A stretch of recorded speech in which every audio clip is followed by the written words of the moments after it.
Ayan, magandang hapon Luzon, Visayas, Mindanao. Ito na naman si RL TV Vlog. Update ko ulit ito ang ating Manila Bay. Kaya maraming salamat po sa lahat ng mga naglilinis dito sa ating Dolomite, sa ating mga Stero Ranger na DNR. Kaya tuloy-tuloy lang tayo sa paglilinis ng ating Manila Bay. Kaya magandang hapon po sa ating lahat, sa ating mga viewers, silent viewers, sa ating mga subscriber, at sa lahat ng mga nanonood ng ating YouTube channel. Thank you so much. Pasyal lang po tayo, ingat po tayo, at mainit yung ating panahon, ano. Ingat din tayo lalo na sa ating mga probinsya. Ayan, at talagang ang ulan ay ang bagyo nandun talaga sa probinsya, no. Ingat lang po tayo mga kababayan natin, at lagi lang po tayo mag-pray sa araw-araw po ng ating ginagawa, no. Lagi po tayo magpapasalamat kung ano man yung ating mga natatanggap sa araw-araw. Ayan, magbaon pa rin tayo ng ating tubig. Yan ang pinaka-importante, yung ating tubig, ano. At mag-iingat tayo sa ating pamamasyal, no, sa paglalakad-lakad natin sa lahat ng ating mga pasyalan.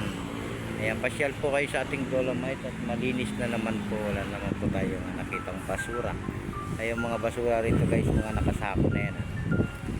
Ayan, kaya haputin na ng ating truck yan, di ba? Happy Friday sa ating lahat, ha.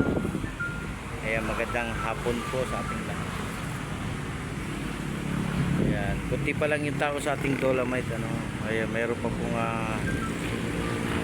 ano doon, ang foreigner, nagpapainit. Ayan siya, oh. Diba, nagpapainit siya. Yan ang gustong-gusto ng mga ating mga foreigner, nakahiga sa may tabi ng dagat.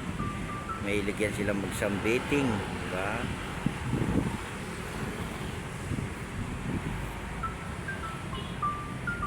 Ayan siya, oh.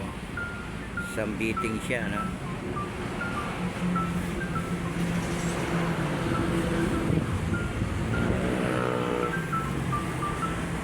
Kaya magandang hapon po sa lahat, sa ating mga naghahanap buhay, nagtatrabaho, sa ating mga kids. Diba? Ating mga kids, yung iba nasa school pa. Sa ating mga kababayan natin sa abroad, ingat din, ano.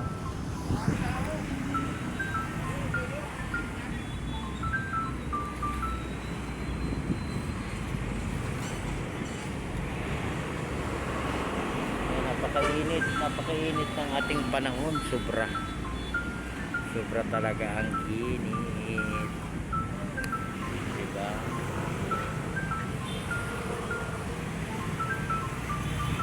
Yan, happy Friday to all.